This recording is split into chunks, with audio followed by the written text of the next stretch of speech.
नमस्कार, राष्ट्रीय जगत विजन में आपका स्वागत है। मैं हूं वीना। छत्तीसगढ़ में लोकसभा चुनाव के दूसरे चरण के लिए प्रचार लगातार जारी है और अब और भी तेज हो चुका है।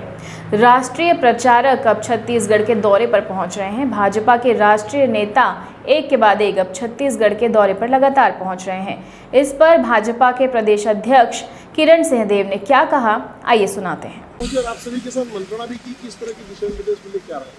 आगामी दिनों में और हमारे सेकंड फेज और थर्ड फेज द्वितीय चरण और तृतीय चरण के लोकसभा चुनाव की दृष्टि से और बातचीत और सभी विषय पर किस तरीके से तैयारी है और आगे किस तरीके से तैयारी करना है दिशा हुआ और बातचीत हुई पहले फेज में किस तरीके से हुआ, इस तरीके से सारी जानकारी थी। एक नॉर्मल चुनाव की दृष्टि से जो बातचीत होती है वही बातचीत।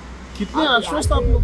सुबह किसी से मेल मुलाकात हुई, कल रात में किसी से मुलाकात नहीं, हम लोग सब कोई बहुत ज़्यादा मेल मुलाकात का विषय नहीं है। जैसे संगठन के हमारे सभी लोगों के साथ संक्षिप्त सी बैठक और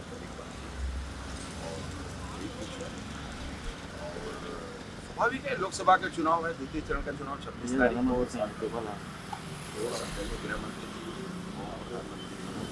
राष्ट्रीय अध्यक्ष क्षेत्र हमेशा सजग और बहुत चिंतित रहते हैं, इसलिए विशेष ध्यान रहता है सब बातों पर। प्रधानमंत्री की 23 तारीख को हमारा राजभवन में आप लोगों से मेल मुलाकात होगी तो नहीं, अभी इस पर कोई कार्य योजना जानकारी अभी बनी नहीं है। स्वाभाविक रूप से आज हमारे गृह मंत्री जी का अभी कांकेर में आज जनसभा को संबोधित करेंगे। हमारे राष्ट्रीय अलग अलग जगहों पर उनकी भी जनसभा है और आदरणीय प्रधानमंत्री जी की भी और शक्ति और लोकसभा क्षेत्र कांग्रेस की कहती है रही की कुछ सीटों में भारतीय जनता पार्टी अब कमजोर पड़ती है, इस वजह से राष्ट्रीय नेताओं को बुला रहे हैं और अमित शाह जी बैठक भी ले रहे हैं। नहीं, मुझे आश्चर्य होता है, कांग्रेस खुद कहती है और खुद सुनती है। कांग्रेस के कहने और सुनने का मामला समाप्त हो चुका है, न सिर्फ छत्तीसगढ़ से बल्कि पूरे देश से, क्योंकि जब भी वो कहती है वो झूठ कहती है और जनता इस बात को समझ चुकी है। राहुल गांधी भी ये कह रहे हैं कि हमेशा भाजपा कहती है कि उनकी लहर चल रही है, लेकिन इस बार ऐसा नहीं है। पिछले बार भी उनका यही बयान था और पिछले विधानसभा चुनाव में भी कांग्रेसियों का यही बयान था और जनता ने जिस तरीके से परिणाम में तब्दील किया है विधानसभा और लोकसभा चुनाव में तो देश में पूरी दुनिया कह रही है फिर इस बार मोदी सरकार और से अब राजनीतिक क्षेत्र में चुनाव लड़ रहे हैं कांग्रेस के लोग, क्या कहेंगे? या तो कुछ नहीं है जनता के लिए, कभी कोई जनता के हितों की सुरक्षा नहीं की, ना जनता के हितों में बनाए हुए वाले कार्य जो है सिर्फ कागज में रह गए इनके, तो किसी प्रकार को जनता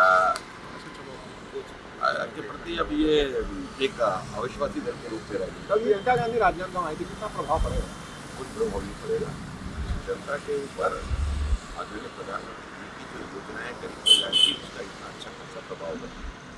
घर घर तक उनकी योजनाओं को लाभ मिलना चालू हो गया है।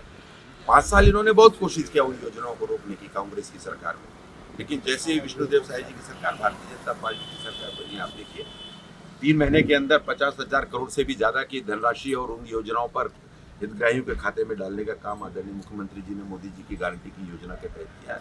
ये अपने आप में और बताने के लिए, समझने समझाने के लिए बहुत सिद्ध करता है कि जनता विकास को चाहती है। ये कोरी बातें और ये इनके झूठ का नकाब अब जनता के आम आदमी पार्टी की वोटिंग हुई है बस्तर में, तो उसका कितना फायदा मिलेगा पूरे 10?